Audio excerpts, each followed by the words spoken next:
మధుసూదన్ రెడ్డి గారు, గౌరవ శాసనసభ్యులు శంకర్ గారు, గౌరవ శాసనసభ్యులు వంశీకృష్ణ గారు, గౌరవ శాసనసభ్యులు రాజేష్ రెడ్డి గారు, గౌరవ శాసనసభ్యులు నవీన్ యాదవ్ గారు,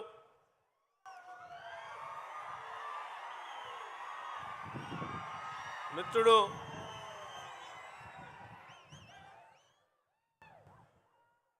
మాజీ శాసనసభ్యులు సోదరుడు సంపత్ కుమార్ గారు, గౌరవ శాసనసభ్యులు కసిరెడ్డి నారాయణ రెడ్డి గారు,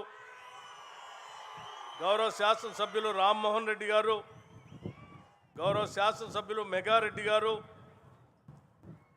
స్పోర్ట్స్ అథారిటీ చైర్మన్ శివసేనారెడ్డి గారు, వేదిక మీద ఉన్నటువంటి ఇతర ప్రజాప్రతినిధులు, రాష్ట్ర ప్రభుత్వ కార్పొరేషన్ చైర్మన్లు, అధికారులు, అనేక ప్రాంతాల నుంచి మా ప్రియతమ నాయకుడు ముఖ్యమంత్రి మా అందరినీ ఇక్కడ కలవటానికి వస్తున్నటువంటి సందర్భంలో మేమందరం అత్యంత ఆదరాభిమానాలతో ప్రేమతో స్వాగతం పలకాలని ఇక్కడ విచ్చేసిన అశేష ప్రజానీకానికి మీ అందరికి కూడా ముందుగా నా హృదయపూర్వకమైనటువంటి నమస్కారాలు.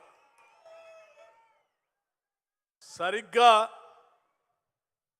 20 సంవత్సరాల క్రితం జూలై 4 ఈ మిడ్జిల్ మండలం నుంచి ఒక జెడ్పీటీసీ సభ్యుడు స్వతంత్ర అభ్యర్థిగా పోటీ చేస్తే ఆనాడు ఈ మిడ్జిల్ మండలం నుంచి అతను భవిష్యత్తులో ఏమవుతాడో అనే సంగతి కూడా తెలియకుండా ఇప్పుడు జెడ్పీటీసీ సభ్యుడిగా మాకు వారు చెప్తున్నటువంటి వాగ్దానాలు మా అందరి కోసం పనిచేస్తానని చెప్పినటువంటి మాటలు అవన్నీ నమ్మశక్యంగా ఉన్నాయి కాబట్టి అన్నిటినీ ఎదిరించి అనేక రాజకీయ పార్టీల్లో ఉన్నటువంటి వాళ్ళందరూ కూడా కలిసి వారిని స్వతంత్ర అభ్యర్థిగా గెలిపించి జెడ్పీటీసీ సభ్యుడిగా సరిగ్గా 20 సంవత్సరాల క్రితం పంపించారు. సరే, రాష్ట్ర వ్యాప్తంగా చాలామంది జెడ్పీటీసీ సభ్యులు 20 సంవత్సరాల క్రితం అదే తారీఖు నాడు చాలామంది రాష్ట్రంలో గెలిచారు. కానీ ఇక్కడ గెలిచిన సభ్యుడు మాత్రం ఆనాడు ఇక్కడి నుంచి ప్రయాణం మొదలుపెట్టి ఈరోజు తెలంగాణ రాష్ట్రానికి రెండో ముఖ్యమంత్రిగా ప్రమాణ స్వీకారం చేసి తిరిగి ఇక్కడికి వచ్చి మీ అందరికీ కృతజ్ఞతలు చెప్పేటువంటి కార్యక్రమాన్ని తీసుకున్నారు. సరే, వారు ఈ 20 సంవత్సరాల సుదీర్ఘ రాజకీయ జీవితంలో కేవలం జెడ్పీటీసీ సభ్యుడే కాదు, శాసన మండలి సభ్యుడిగా చేశారు, శాసనసభ్యులుగా చేశారు, పార్లమెంటు సభ్యులుగా చేశారు, రాష్ట్ర కాంగ్రెస్ కమిటీ అధ్యక్షుడిగా చేశారు, ఈరోజు సిఎల్పి నాయకుడిగా ఈ రాష్ట్ర ముఖ్యమంత్రిగా ఈరోజు మీ అందరి మధ్యకు వచ్చారు. ఒక రాష్ట్ర ముఖ్యమంత్రి ఈడకు వచ్చినప్పుడు సరే సహజంగా చేతులు ఒప్పుకుంటూ అందరికీ చేయొప్పుకుంటూ వెళ్ళేటువంటి పరిస్థితులు మనం చూస్తూ ఉంటాం. వర్షం వస్తూ ఉంది, నేను త్వరగానే ముగిస్తాను, కానీ 2 విషయాలు మాత్రం స్పష్టంగా మీ అందరితో చెప్పాలనే మాట్లాడతాం. చేతులు ఒప్పుకుంటూ వెళ్ళేటువంటి పరిస్థితి చూస్తాం. కానీ ఈరోజు రేవంత్ రెడ్డి గారు ఆలస్యం అయినా పర్వాలేదు, నేను వాళ్ళందరితో కలిసి భోంచేయాలి, ఆనాడు ఈనాటి నా ముఖ్యమంత్రి పదవికి పునాదులు వేసినటువంటి వాళ్ళందరితో నేను కూర్చొని భోంచేయాలి అని వారితో పాటు మా అందరిని కూడా రమ్మని ఆహ్వానిస్తే ఇది మంచి సాంప్రదాయం కదా.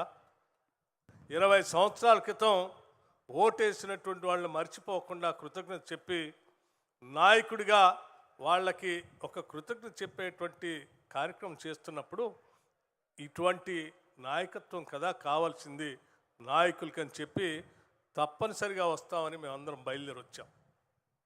సరే, వస్తే పత్రికల్లో మనం అందరం చదువుతున్నాం కొన్ని రోజుల నుంచి, ఏదో ఎల్నినో ఉంది, వర్షాలు రావు, చాలా ఇబ్బంది పడతాం, ఎండకి ఎండిపోతామని మన సాంకేతిక శాస్త్రవేత్తలు అందరూ ప్రపంచవ్యాప్తంగా చెప్తా ఉన్నారు.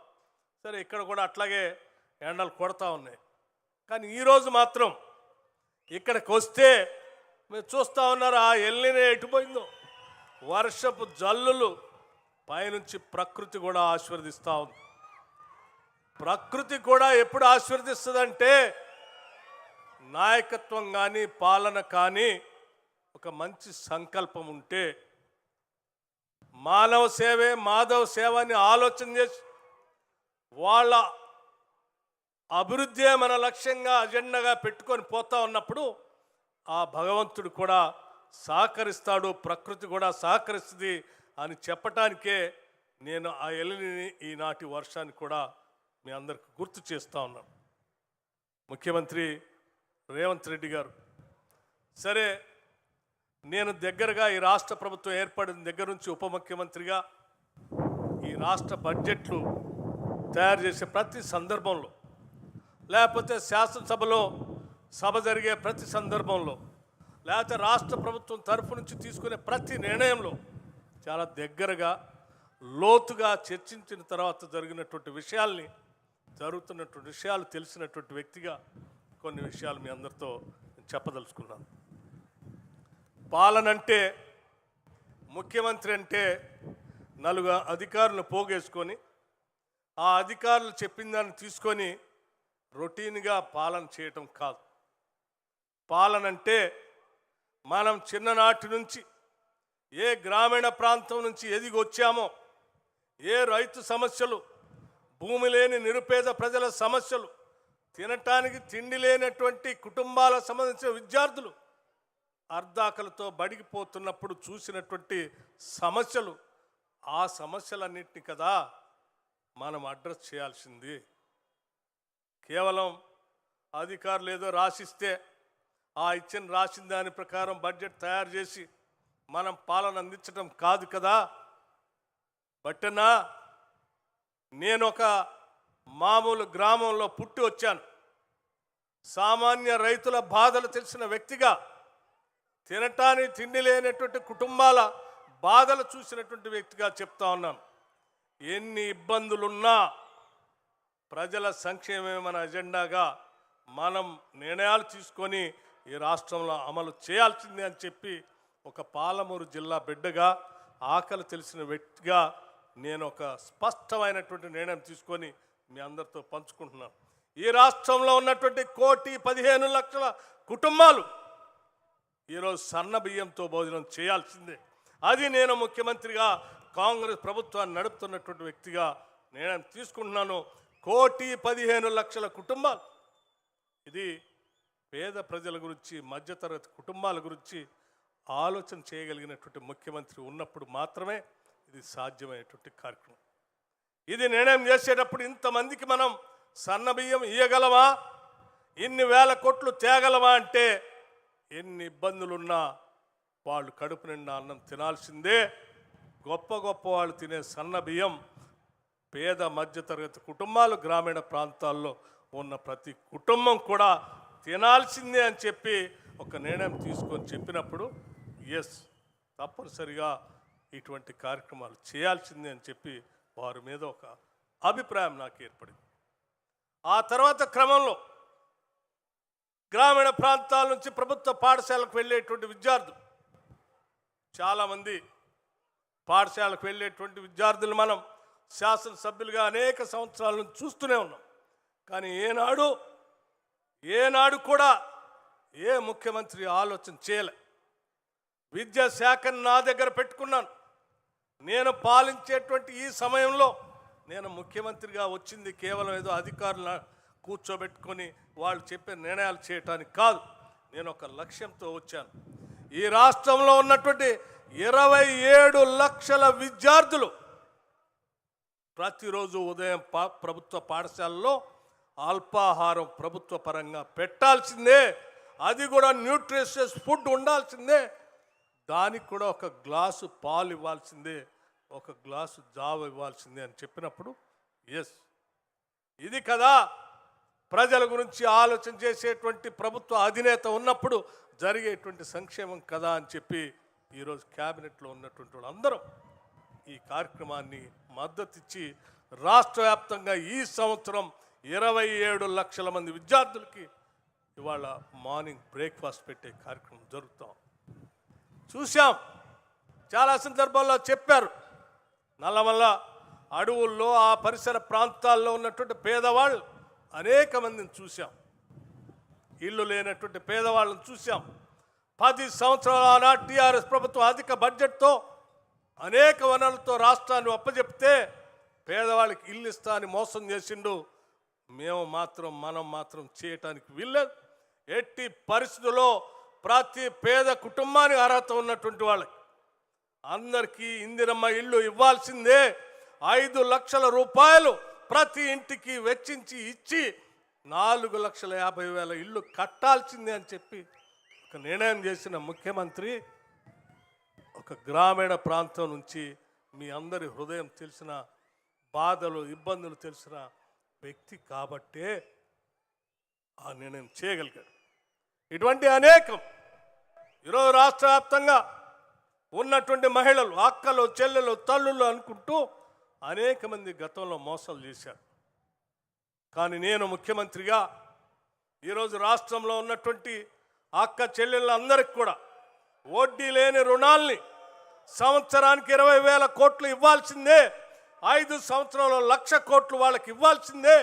వాళ్ళని కోటీశ్వరులు చేయాల్సిందే అని చెప్పి ప్రతి సంవత్సరం ఆర్థిక శాఖ నుంచి 20,000 కోట్లకు పైబడి మహిళలందరికీ కూడా వడ్డీ లేని రుణాలు ఇప్పిస్తున్నటువంటి ముఖ్యమంత్రి ఈరోజు మీ మధ్యకు వచ్చి మీ ఆశీర్వచనం మీకు కృతజ్ఞత చెప్పేటువంటి కార్యక్రమానికి వచ్చారు. ఇటువంటి కార్యక్రమాలు అనేకం ఈరోజు ఈ రాష్ట్రంలో జరుగుతూ ఉన్నాయి. ఒక ముఖ్యమంత్రిగా పాలన అంటే ప్రజల అవసరాలను తీర్చేటువంటి ఆలోచనతో ముందుకు పోవాలి తప్ప కేవలం అధికారులతో ఒక పరిపాలన నడుపుకుంటూ నేను కూడా ముఖ్యమంత్రి చేశానని చెప్పుకోవటానికి నాకు కాదు ఈ ముఖ్యమంత్రి పదవి. ఈ ముఖ్యమంత్రి పదవి భగవంతుడు ఈ తెలంగాణ రాష్ట్ర ప్రజల ఆశీస్సులు నాకు మెండుగా నేను చెప్పిన మాటలు నమ్మి నాకు అప్పచెప్పారు.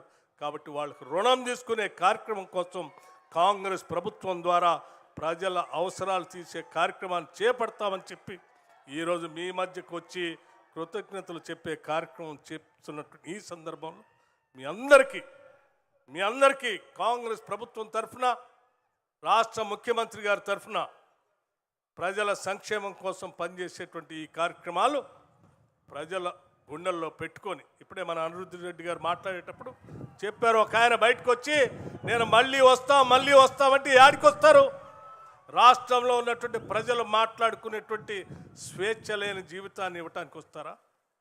తెలంగాణ రాష్ట్ర ప్రజల బ్రతుకంటే స్వేచ్ఛగా మాట్లాడుకునే విధానం, స్వతంత్రంగా మాట్లాడుకునేటువంటి విధానం, భయం లేకుండా మాట్లాడుకునేటువంటి విధానం, ఆ స్వేచ్ఛ భయం లేకుండా ఉండేటువంటి జీవన విధానానికి ఆనాడు టీఆర్ఎస్ పార్టీ 10 సంవత్సరాలు పోలీస్ కానిస్టేబుల్ ఏం మాట్లాడితే ఏమైద్దో ఆయన భయం, రైతు నేను ఏం మాట్లాడితే ఏమైద్దో ఆయన భయం, యువకుడిగా నేను ఏం మాట్లాడితే ఏమైద్దో ఏ కేసు పెడతారని ఆయన భయం, ఒక అధికారి నేను ఏం మాట్లాడితే ఎవరు వింటారో అనేటువంటి ఆయన భయం, ఒక శాసనసభ్యుడు ఏం మాట్లాడితే ఏం కేసు పెడతారో అనేటువంటి ఆయన భయం, భయం భయం భయం భయంగా 10 సంవత్సరాలు ఆ టీఆర్ఎస్ ప్రభుత్వ పాలన చూసిన తెలంగాణ ప్రజలకి ఈరోజు స్వేచ్ఛని స్వాతంత్రాన్ని ప్రసాదించినటువంటి కాంగ్రెస్ ప్రభుత్వం ముఖ్యమంత్రి ఈరోజు మీ మధ్యకు వచ్చి కృతజ్ఞతలు చెప్తా ఉన్నాడు.